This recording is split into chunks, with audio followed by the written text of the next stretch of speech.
Hey folks, so I just want to make this video to talk a little bit about what is the Mora 163 good for. I've been carving spoons for a while now, and the first spoon knife, curved knife I got was the Mora 162. After I used that for a while, I realized, especially as a newer spoon carver, it was really hard to get smooth spoon bowls. So then I got the 163 to help out with that. After I got the 163, I've had a couple different ones. I have a Svante jar of one to Blacksmith that's good that I use, but that's not what the video is about. But the point is, I actually have all three Mora 164 or Mora hook knives, including the 164. This is the older one with the pointy tip. Just because I think I got this one just because it came with one of the Sloyd knives in a package, and the price difference wasn't that bad, and I was curious, so it's a lot closer to what a standard hook is. But anyway, point is, got the 163 because I was curious. You can see by the color of the handle, it's also the one that I've probably used the least. Got it to make nice, smooth spoon bowls. Now I can do that pretty well with a hook knife like the 164. Can do it pretty okay with the 162. Definitely easier with the 163. So I just don't use it as much anymore. So this is an example of a cooking spoon I've made. Nice, wide, shallow bowl. This is one I'm currently working on.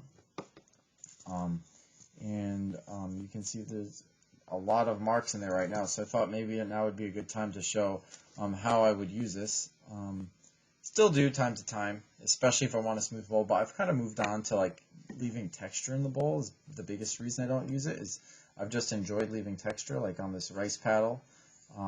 Not super deep texture, but just a little texture. Scoops, I like doing coffee scoops a lot, and leaving a little texture in there is cool too, but just because of the tighter radius curve of the bowl of a coffee scoop, there just tends to be less texture in general. But what I would do for making a smooth bowl and using the 163, which is like super easy. Honestly, I think this is probably the best thing this is the 163 used for, and maybe one of the only things you can really use it effectively for, is I put the bottom of the spoon handle against my chest here, so it's pretty stationary.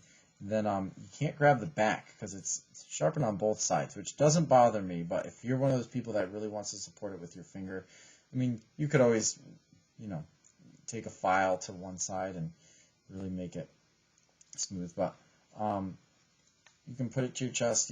I have this duct tape here, so I got a little bit of support, and just like scraping away the tops of the ridges without trying to let it chatter too much. This is pretty wet wood right now, so I wouldn't do finishing cuts on this right now anyway, but just showing you. You get like really light feathery ribbons.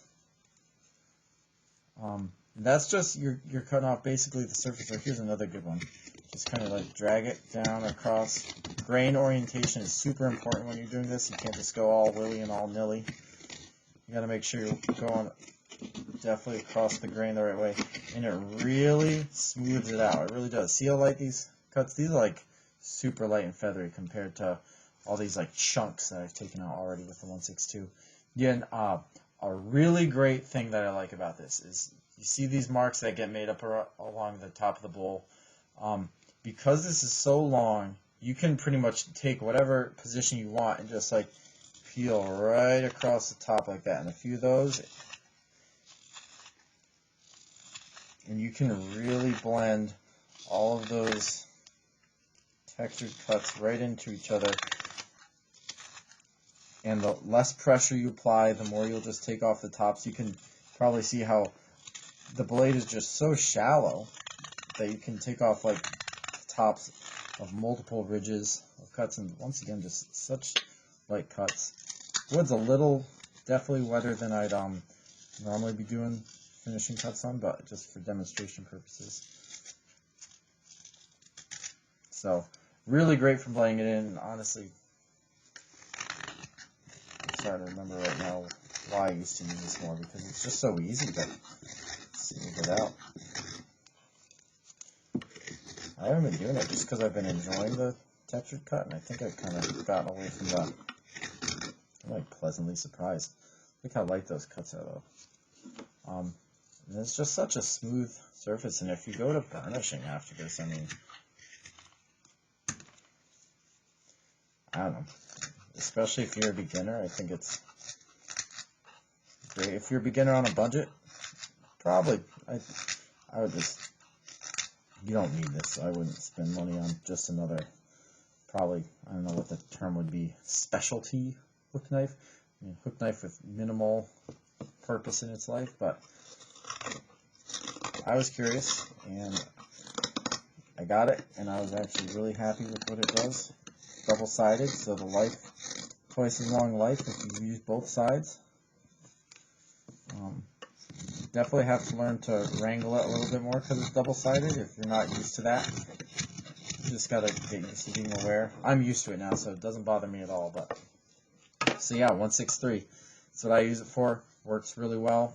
Obviously, like I said, wood's a little wetter than I like, but just feeling it, man. Now I remember why I used to. You can make real smooth spoon bowls without thinking too hard. Anyway, so that's the 163. That's what it's good for. That's what I'd recommend it for, and not much else.